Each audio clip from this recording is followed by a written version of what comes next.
Vous regardez New World Info, merci de nous rejoindre pour le plateau de l'invité. L'emploi des jeunes et des femmes constitue l'un des défis majeurs du gouvernement, une opportunité de stimuler le développement socio-économique. Au Togo, où il existe des jeunes, des millions de jeunes en âge de travailler, des programmes de formation tels que Déclic sont initiés pour former les jeunes au métier du numérique et favoriser leur employabilité. On en parle aujourd'hui dans cette émission avec mon invité, Urbain Amoussou, entrepreneur, business developer, responsable de Cube, la structure de déploiement du programme Déclic au Togo. Bonsoir et merci d'avoir accepté notre invitation.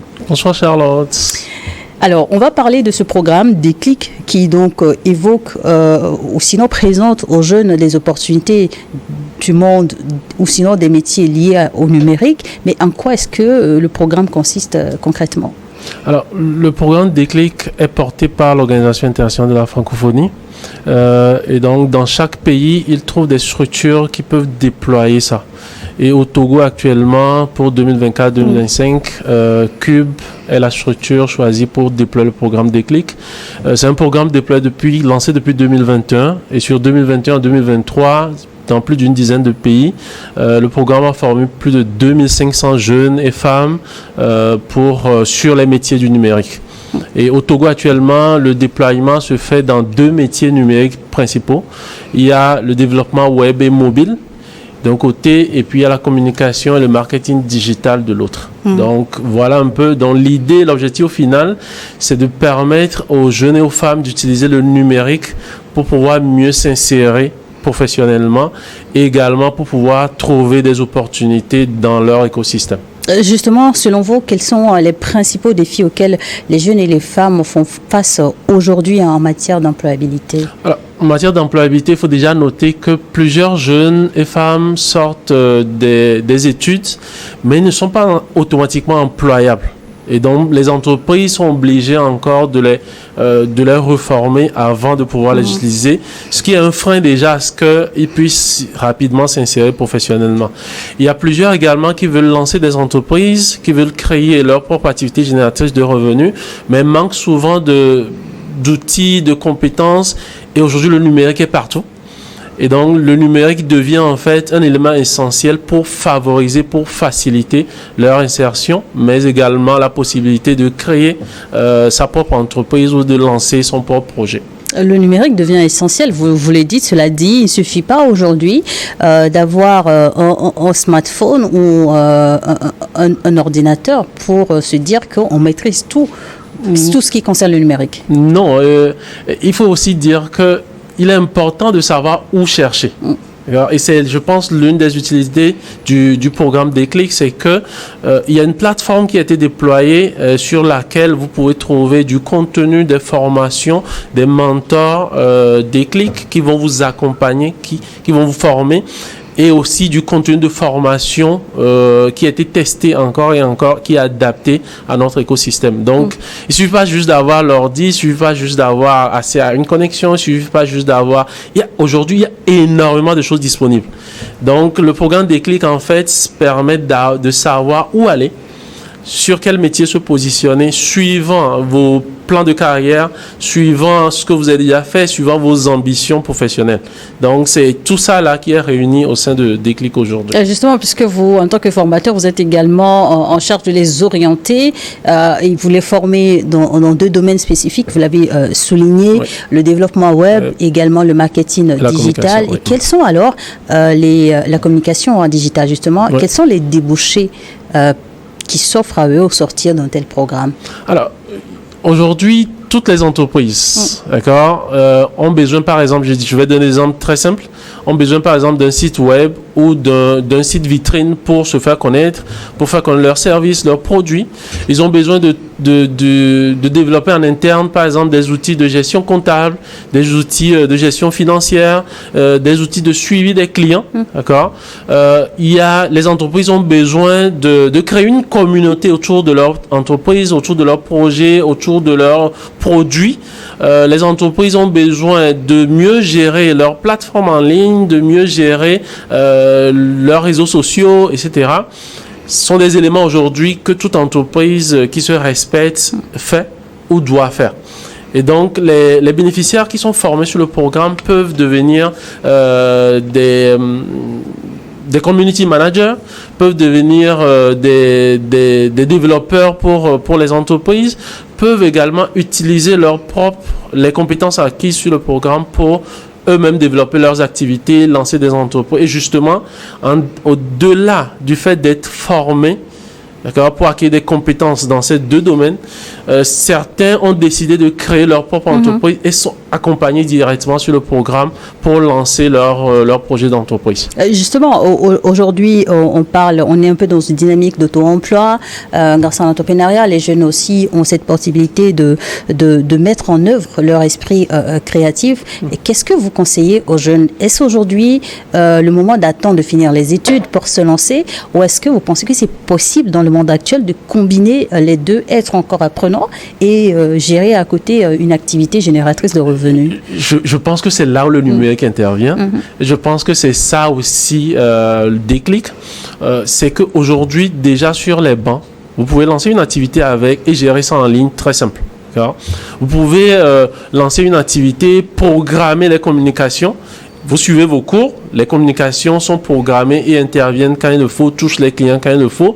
Vous pouvez programmer des bots ou des messageries instantanées qui répondent aux clients, d'accord? Ou même pour intégrer de l'IA qui fait le suivi derrière et vous suivez vos cours derrière tranquille. Et donc, moi, je dirais même que c'est hyper utile de démarrer tôt, surtout ceux qui veulent s'orienter vers l'entrepreneuriat, parce que quand vous lancez un projet d'entreprise, ça prend énormément du temps avant que vous ne deveniez stable.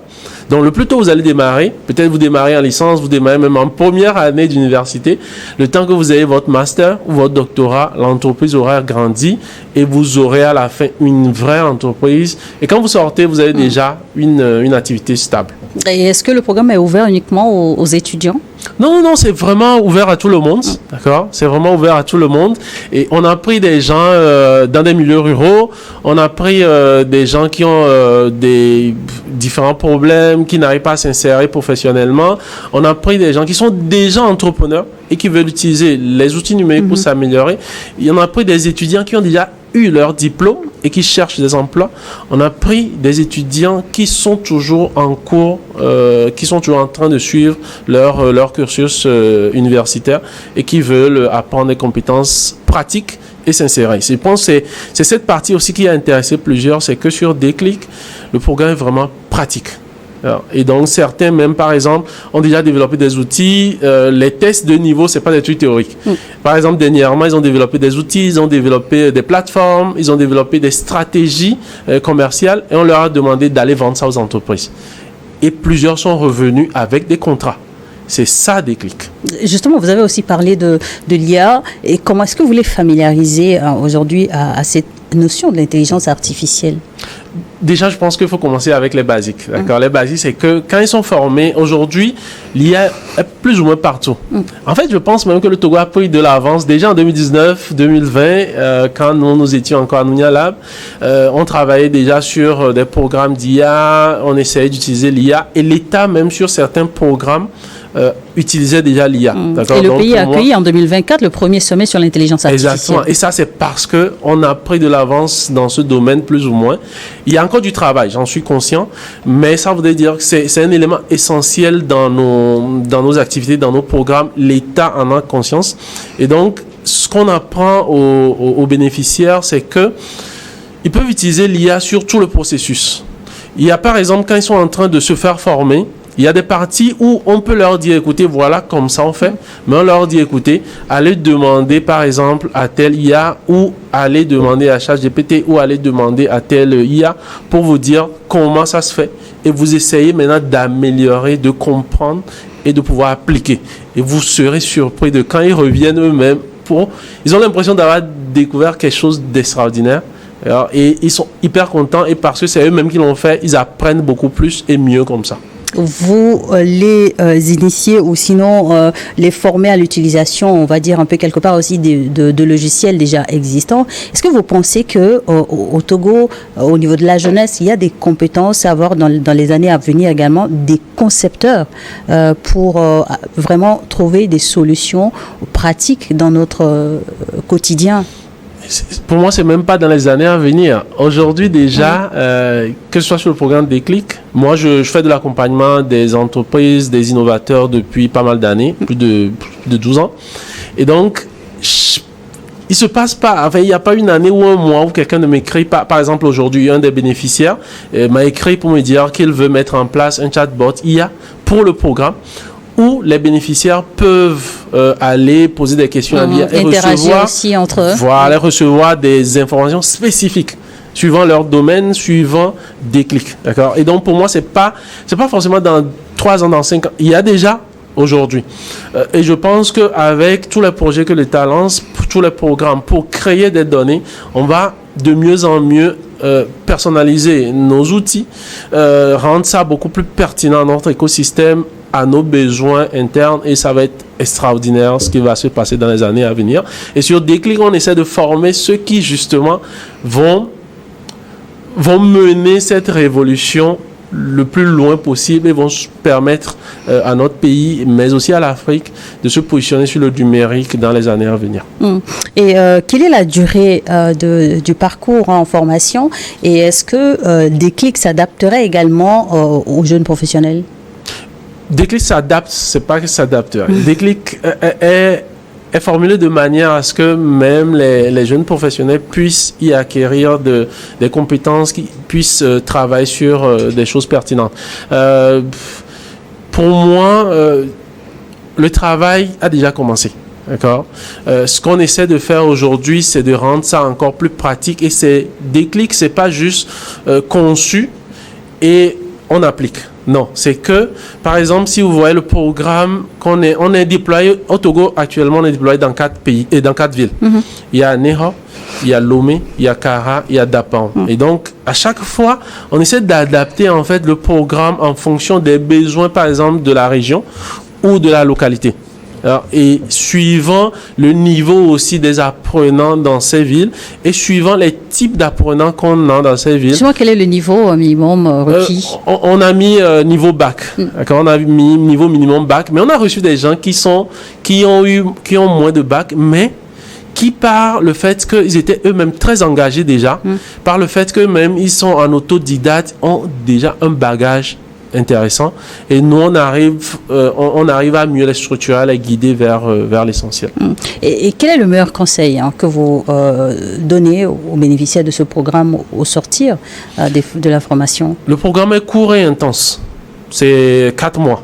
C'est vraiment intense, c'est 4 mois, et on veut qu'ils deviennent employables. D'accord? Donc ce qu'on leur dit, c'est que n'attendez pas qu'on vous donne tout, allez vous-même, c'est ça aussi le numérique, allez vous-même chercher, essayez des choses, passez à la pratique, faites des erreurs, améliorez-vous, et surtout, essayez de voir ce dont vos communautés ont besoin, ce dont les entreprises ont besoin, et adaptez-vous à ça. Ça va être beaucoup plus facile pour vous de s'insérer, de créer des activités qui auront des impacts. Et comment envisagez-vous l'évolution de l'employabilité des jeunes et des femmes dans le contexte du numérique dans les années à venir? Ça a déjà commencé. C'est carrément, si on ne fait pas attention, je pense que c'est ça aussi où on doit comprendre qu'il y a une vraie dynamique qui est en marche, et si on ne s'intègre pas rapidement, on va perdre, on va reculer. Le numérique est partout aujourd'hui. Peu importe l'entreprise, peu importe. Alors, les partenaires veulent aujourd'hui beaucoup plus financer des projets où il y a un volet numérique. Les entreprises, pour pouvoir mieux se positionner, ont besoin de transformation digitale. D'accord? Donc, pour moi, il est extrêmement important qu'on comprenne que peu importe le secteur où vous voulez vous installer, la santé, l'éducation, les mines, la transformation agroalimentaire, il vous faut forcément des compétences numériques. Et nous, à Déclic, on vous reçoit, on vous donne ce qu'il faut, et à Cube, on vous structure, on vous donne le mindset entrepreneurial pour pouvoir aller prendre ces opportunités et les transformer pour les utiliser. Le numérique est partout, mais en face, il y a la question de la pénétration d'Internet, la connectivité. Quelle est votre appréciation sur cet aspect-là? Le Togo fait aujourd'hui partie des meilleurs pays où il y a l'un des taux de pénétration d'Internet les meilleurs dans la sous-région. D'accord? Je le dis encore une fois, peut-être c'est pas encore parfait comme on le veut, mais quand vous suivez l'actualité, quand vous comparez, quand vous analysez, vous vous rendez compte que le Togo fait un travail excellent. Notre État fait un travail excellent à ce niveau. Ça va continuer, d'accord? Et tous les programmes vont dans ce sens, que ce soit avec la TD, que ce soit avec le ministère de l'économie numérique, que ce soit avec tous les programmes aujourd'hui étatiques, vous allez voir forcément un volet numérique. Pour que ces programmes aient du résultat, il faut forcément qu'on améliore nos infrastructures numériques, qu'on pousse encore plus loin. Le travail a déjà commencé, je pense que ça va aller encore plus loin et je suis confiant que ça va donner du résultat et qu'on va encore mieux se positionner. Avec l'IA, de plus en plus, quand on écoute un peu les débats, les encadrants, les formateurs déplorent quelquefois ce phénomène de plagiat. Oui, quand on nomme aujourd'hui ChatGPT, pour vous qui êtes formateur et qui encadrez les jeunes, comment appréciez-vous l'usage qu'ils en font? Je pense que l'IA, c'est comme tout outil. Il faut déjà qu'on accepte que c'est un outil. C'est comme un en même temps, pour d'autres, ils voient que c'est aussi un frein à la créativité des jeunes. Moi, je ne partage pas forcément cet avis. D'accord? Je pense, comme je l'ai dit, c'est un outil. C'est comme un couteau, comme je le disais. Un couteau, ça peut être utilisé pour faire de la cuisine et faire un super bon plat, ou ça peut être utilisé pour blesser quelqu'un ou pour faire quelque chose de répréhensible. D'accord? C'est la même chose. Comment vous les sensibilisez? Justement, c'est la même chose pour les IA, d'accord? Ce qu'on leur fait comprendre, c'est que ce qui fera la différence au final, c'est leur capacité d'imagination. L'IA, c'est un outil et donc c'est la manière dont ils vont l'utiliser. C'est eux qui doivent être le chef d'orchestre pour l'IA et dire à l'IA, voilà ce que je veux. Et au final, même, ce qui sort, on voit clairement que oui, c'est eux qui ont créé derrière. Donc nous, on les pousse à l'utiliser, mais aussi à comprendre le fonctionnement pour que ce ne soit pas juste du copier-coller ou non. Quand vous demandez quelque chose à l'IA, en retour, vous devez peaufiner ça et personnaliser ça avant d'utiliser. C'est là où intervient votre imagination, que ce soit pour les bénéficiaires ou pour peu importe qui veut utiliser l'IA. Avec Déclic, le Togo dont vient d'enregistrer sa première cohorte, quelle importance accordez-vous au mentorat pour favoriser ou faciliter même l'employabilité des jeunes au sortir des formations? Déjà, c'est pas la première cohorte. C'est la phase de... on passe à une phase de déploiement. Il y a déjà eu des cohortes dans le Togo. Donc, on passe maintenant à une phase de déploiement terrain. D'accord? Et donc, pour moi, comment j'imagine la suite, c'est que... Et ça, pour moi, je préfère parler des résultats. Les résultats, les chiffres clés qu'on a déjà sur le programme. Le programme, déjà, on cherchait à juste former 300 personnes. On a eu 2025 candidatures. On a été obligé de sélectionner 340. Le besoin est donc là. Le besoin est là et est énorme. On voulait en fait, à la fin du programme, attendre la fin du programme avant de démarrer la phase d'insertion professionnelle. Mais dès qu'on a lancé le programme, il y a des entreprises qui ont commencé à nous contacter et aujourd'hui, on a 160 entreprises qui veulent recruter, qui veulent donner des stages aux bénéficiaires du programme Déclic. Et ça montre qu'il y a une attente aussi de la part des entreprises. D'accord? Et donc, ces entreprises veulent généralement au moins 2 à 3 personnes, des développeurs, des gens en communication et marketing, ou des gens qui maîtrisent certains outils numériques qu'ils utilisent. Donc, ça dit qu'il y a une réelle attente. Et je pense que pour moi, c'est juste le début. C'est juste le début. De plus en plus, quand ces entreprises qui vont recevoir les stagiaires, les bénéficiaires de Déclic vont voir que, les autres vont voir que, oui, ces entreprises arrivent à se positionner, ça va décoller. C'est ça, en fait, ce qu'on essaie de vendre à Déclic. Et c'est ça aussi qu'on essaie d'accompagner au niveau de Cube pour montrer qu'aujourd'hui, on est positionné sur le numérique, l'entrepreneuriat et tout ce qui est formation, pratique, terrain. Et c'est tout cela qu'on donne aux bénéficiaires. Et les résultats sont déjà là. Il y a certains qui commencent à déjà recevoir et ils reçoivent également des opportunités depuis d'autres pays que le Togo. Le Bénin, le Burkina, la France et d'autres pays qui veulent recruter nos bénéficiaires. Les chiffres que vous avez avancés sont importants, impressionnants. Des profils en développement web sont donc accompagnés au Togo aussi déjà. part Déclic avec d'autres programmes, on a des compétences qui existent, pas seulement au Togo, mais aussi en Afrique, où des applications sortent de jour en jour pour faciliter le quotidien des uns et des autres. Mais en même temps, on constate une sous-exploitation de ces solutions numériques. Mais et quelle explication donner à cela? Pourquoi est-ce qu'il y a ce manque de confiance encore à ces solutions pratiques développées par les Africains? Je crois que c'est un travail à long terme. On va pas dire que tout de suite ça va être réglé. Il faut travailler sur un changement de mentalité. Voilà, c'est comme le consommer local. Ça va prendre un peu de temps, d'accord. Mais je vous donne des exemples. Dernièrement, il y a des partenaires qui sont rentrés et qui voulaient en fait avoir un groupe de développeurs ici pour pouvoir porter plus des projets de l'autre côté. Donc, c'est ça aussi le numérique, c'est que les gens, aujourd'hui, grâce au numérique, peuvent valoriser leurs compétences tout en restant chez eux et travailler pour de grandes entreprises. Maintenant, ça va prendre du temps parce qu'on n'a peut-être pas pris le train très tôt. Oui, mais quel est le travail à faire pour ce changement de mentalité? Le travail à faire, c'est ce qu'on est déjà en train de faire au niveau de Cube et de Déclic. C'est de montrer. Non, on ne fait pas que former. On montre aux entreprises, on montre aux partenaires que ceux qu'on forme font partie des meilleurs. Et on les met en pratique. J'en dis à une entreprise. Supposons qu'une entreprise dise, écoutez, je veux tel développeur, je veux telle personne. Nous, derrière, en tant que structure qui déploie le programme, on leur dit, écoutez, envoyez-nous vos cahiers de charges, on vous envoie la bonne personne. Et derrière, on fait le suivi. On s'assure que le bénéficiaire répond réellement aux besoins de l'entreprise et suivant les retours de l'entreprise, on essaie encore d'améliorer le profil de la personne.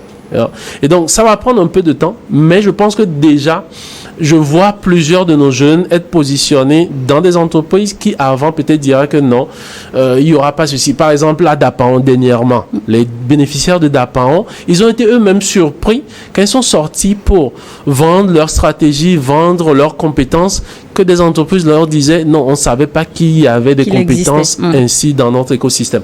Alors, donc, l'idée aussi, c'est de sortir de nos zones où on était.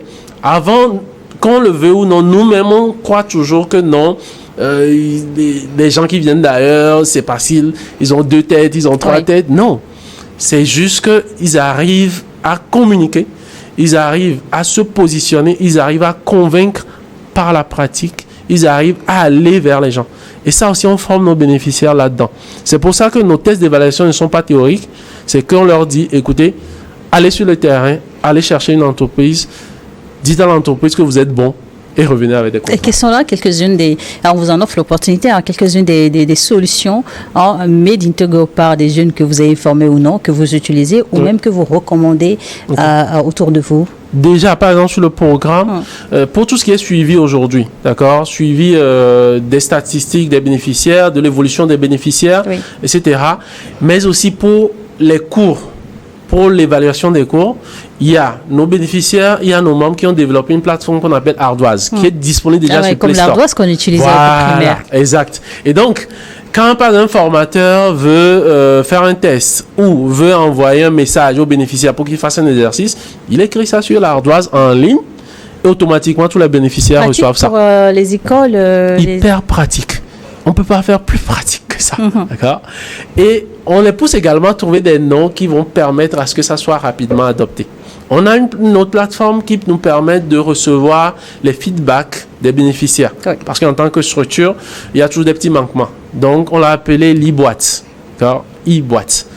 Et donc, les bénéficiaires peuvent faire des suggestions, peuvent envoyer des plaidoyers ou des plaintes, etc. Ce qui peut être intéressant pour des entreprises. Exact. Et ça a été développé par également des bénéficiaires sur le projet.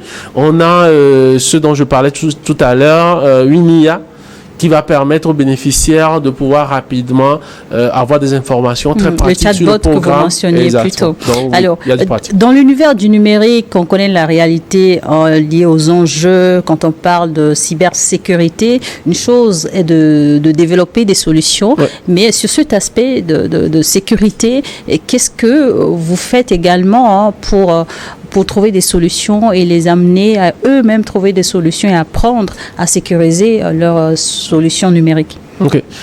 Déjà, il faut savoir que c'est vrai, sur le programme, il y a 2 métiers principaux. Développement web et mobile, et puis communication et marketing digital. Maintenant, il y a des compétences transverses que les bénéficiaires ont l'obligation d'apprendre. Et on fait venir, par exemple, des experts en sécurité réseau pour les former sur tout ce qui est sécurité en ligne, etc. Et également pour les former, pour que quand ils rentrent en entreprise, comment ils vont gérer les données. Justement, l'enjeu de savoir aussi protéger les données. Exact. Comment ils vont gérer les données, comment ils vont les protéger, comment ils peuvent l'exploiter dans un contexte où aujourd'hui, les données sont des éléments hyper importants pour toute entreprise.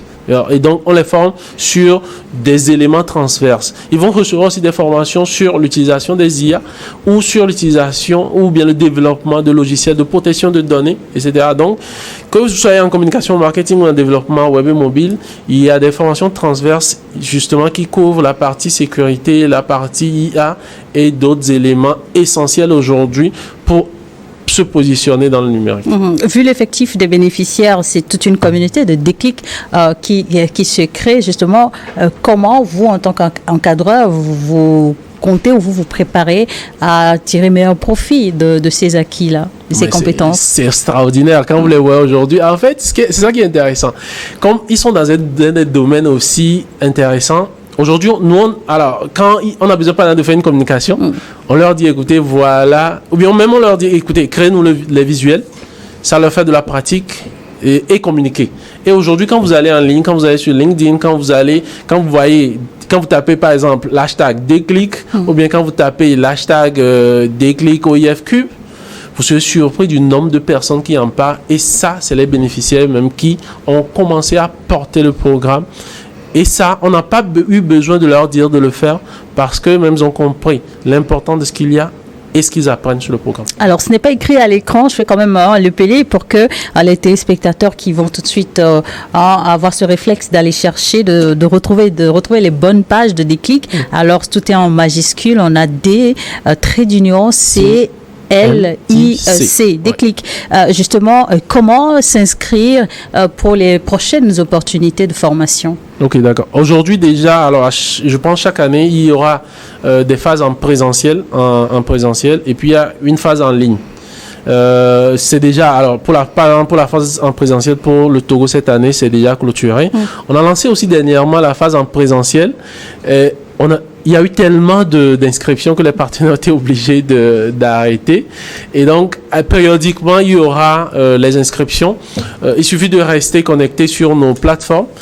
Il faut nous suivre. C'est ça aussi les termes utilisés. Il faut nous suivre. Il faut suivre nos plateformes. Et comme ça, quand il y a des opportunités, quand les programmes sont lancés, vous serez rapidement au courant et vous pouvez postuler. Formation en développement web et en communication digitale, ce sont entre autres les métiers d'avenir dans l'univers du numérique. Oui. C'est vraiment les métiers d'avenir. Toutes les entreprises aujourd'hui veulent communiquer et veulent vendre. Toutes les entreprises aujourd'hui ont besoin d'un site web, d'une page vitrine, de logiciels de gestion. Pas que les entreprises, parce qu'on a des particuliers également qui sont aujourd'hui créateurs de contenu et qui justement abordent différents Absolument. sujets. Et même si New World TV en a besoin. Nous, on est vraiment présents en ligne d'ailleurs. Déjà, oui, mais nos bénéficiaires peuvent encore vous amener encore plus loin. Écoutez, merci en tout cas d'être passé sur ce plateau pour faire découvrir Déclic et les offres de formation, les opportunités de formation que je pense doit être très utile pour tout le monde. Et quelles sont vos perspectives d'avenir? Quelle est la suite? L'idée à terme, c'est vraiment de travailler avec d'autres partenaires dans l'écosystème. Avec Cube, par exemple, aujourd'hui, on travaille avec l'Unipods qui a été mise en place avec le PNUD et l'Université de Lomé, d'autres partenaires, où il y a de gros Fab Labs, des gros équipements numériques, etc., où nous voulons positionner certains qui finissent et veulent créer des entreprises. Et pour partir, il y a vraiment des salles vraiment équipées là-bas, des labos vraiment équipés. C'est également à un moment donné d'internaliser ces programmes et de faire des formations de manière périodique. C'est un peu ça, nos projections. Et pour qu'on puisse positionner nos bénéficiaires comme acteurs essentiels aujourd'hui de l'écosystème numérique togolais et africain. Internet, le numérique, c'est important. Tout le monde devrait maîtriser l'utilisation. Et savoir l'utiliser. C'est ce qu'on essaie d'enseigner. C'est important, mais il faut aussi savoir l'utiliser pour pouvoir en profiter. Parce que comme toute chose, il y a de bonnes choses et de mauvaises choses. Et à Déclic et à Cube, on essaie de former les bénéficiaires, les utilisateurs à mieux bénéficier des opportunités qui existent aujourd'hui sur le numérique. Merci d'être passé sur ce plateau. Urbain Amousou, entrepreneur, business développeur et responsable de Cube, la structure donc de déploiement du programme Déclic au Togo. Merci d'être passé. Merci à vous également de nous avoir suivis dans l'invité du jour.